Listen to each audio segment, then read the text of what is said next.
Hey everyone, Drewby's Apiary here.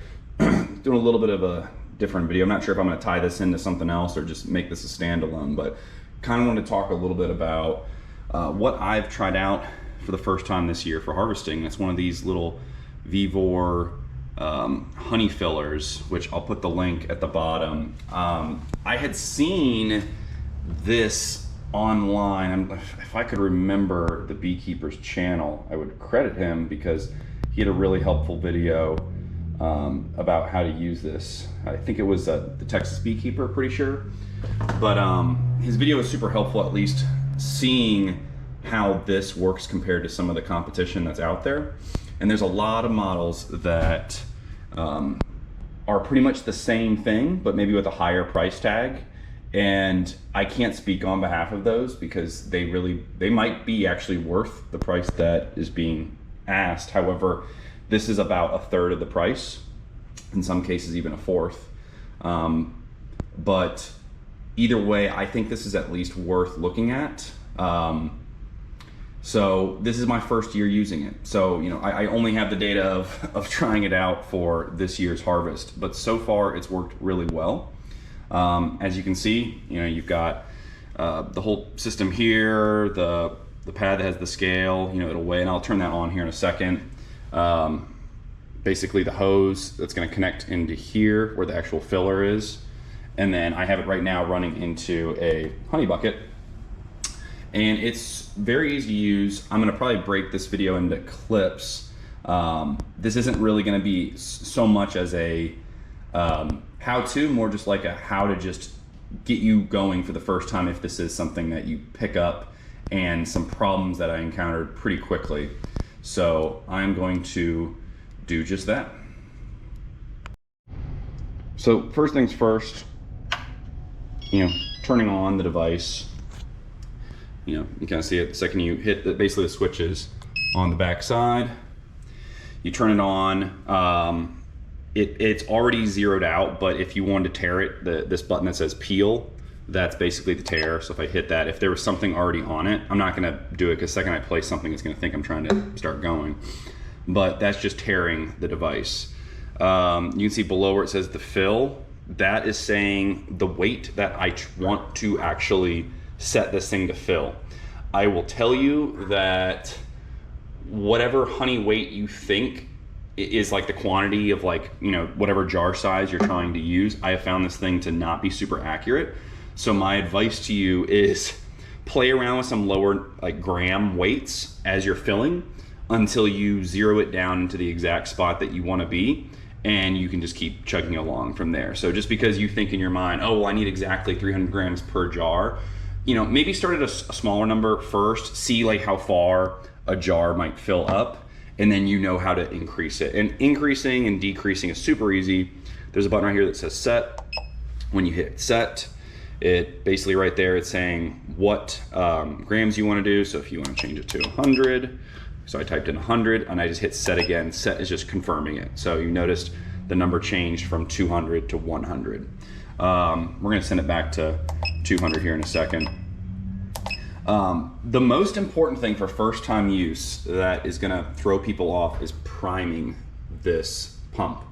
So to prime the pump, basically what that means is you need to have some honey in here before going, because if you just put this hose straight into whatever bucket container that you want to put in it, it's not going to have enough suction. It's not going to be able to pull and start filling it. You're going to get really frustrated really quickly. So what I recommend, and if you watch other folks' videos on devices similar to this, is you need to prime it by basically adding honey into the tube, letting it run down into this chamber where the two gears are.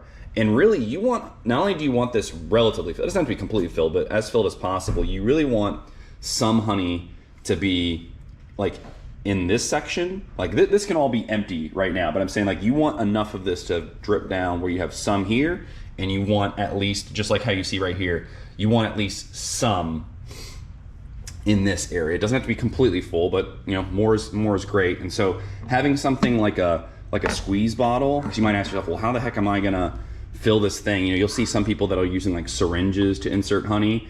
that just seems more complicated than it's worth. Something like this is perfect. A squeeze bottle with a super small little nozzle. I'm gonna set this down and kind of show you what I mean. I mean, literally you can just take the hose, make sure this is facing me as much as possible, and I can just let the honey run down the hose.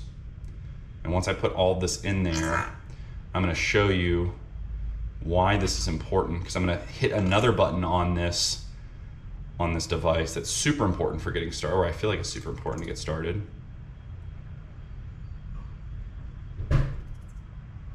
Stop there for now. So you can see the hose is starting to get relatively full. The honey's gonna drip down. It's gonna start to fill this little section out. And what I'm about to do is I'm about to reconnect it. All right, so putting this here, you've got this little device right here, or not device, I'm sorry. You got this like gasket closer that I'm closing tight right here. If you notice, the thing started running the second I put a little bit of weight on it, so it's actually important to do this with the device off. And you want to keep your pad completely clean. So now, you know, we've secured this back on. Honey's in here. It's going to start filling into this. Now what we're going to do is I am actually going to turn it on. And I'm going to press a button called clear. Clear is really important because clear is how, when you're done filling the honey, like just for the day, whatever, when you hit clear, it's going to send anything that's in here. I just told it to stop. That's one finicky thing about this. When you hit clear, it's going to send all this honey that's in here, and I'm about to do it right now. All right, ready? Clear. You notice honey is going in reverse into here, and I want some to start coming down here, which it is. Okay? That's what I want to see. I want to see some both in here, I want to see some in there, I want to see some right here.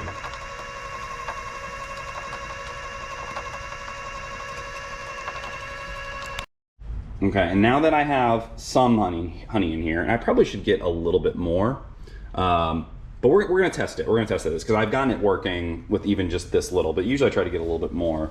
Another pro tip, make sure your lid is open. You know, it needs to actually make a seal. This can't be, there needs to be air to actually allow a seal to go from point A to point B. So I'm leaving this jar right here. It actually doesn't realize that there's a jar on it because I put the jar on it ahead of time. It doesn't really matter right now. Fill count says 200, that's fine. Because again, this is just to get it started. So what we're gonna do is I'm gonna take it off. It recognizes there's nothing on it. The second I place this here, it's gonna get started, or try to. You know, it's honey starting to go.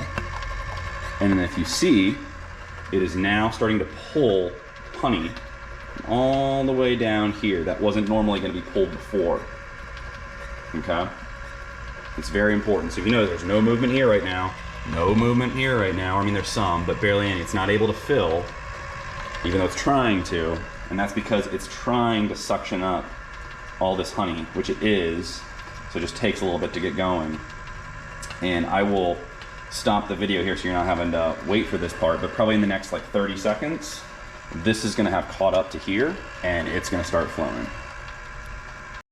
All right, so right now it's almost caught up and it is about to move very quickly here in a second, folks. So it's about to get in the chamber, boom, there it goes, straight to the nozzle and bam. Super simple and easy to use. And you might ask yourself, well, in this case, obviously I didn't fill it up all the way. You know, it recognizes the weight that's in there right now. You know, if I wanted to finish just topping this off, because I know that it's not where it needs to be, this is where you're gonna kind of have to play around with some numbers. So sometimes I'll hit like set, maybe I'll do 50, set. I just lift it off for a second. It thinks it says nothing. I put it down. It thinks it's gonna add 50. So it starts to go.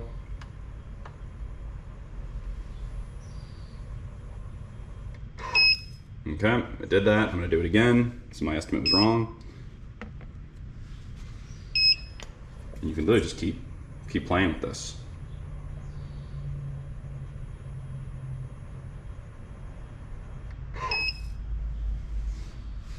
That, probably not 50 amount, maybe I set it again, maybe I change it to 20. Set.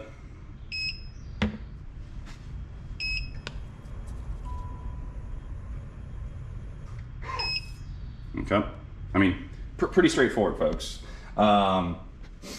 So again, I really like this. You know, it's hard with any new piece of technology if it's something that you're like, oh, you got to have it for your operation. I will say, you know, I used to do it the old-fashioned way. And in fact, earlier this harvest, I did do it the old-fashioned way. I was like, you know what? I bought this thing.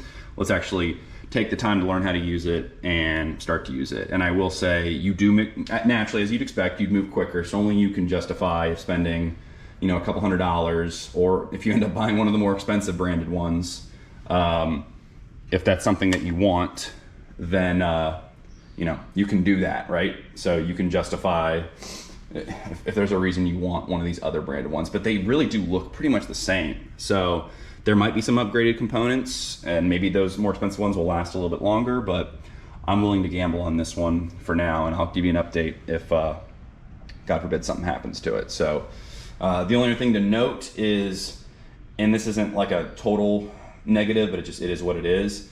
It can be kind of messy to do your transfer. So like once I'm done with this bucket, you know, this hose has to come out. And so for me to swap another hose, like this honey's gonna be leaking everywhere. So you've gotta either do this over like a really sanitized area where you're not worried about some dripping out, but making a transfer from one bucket to the next with this hose, very tough. So if I had any feedback, or maybe something you can construct on your own, is some way to hold the hose like elevated, like, you know, grab something where it's holding it up, and that way it can drip all the rest out.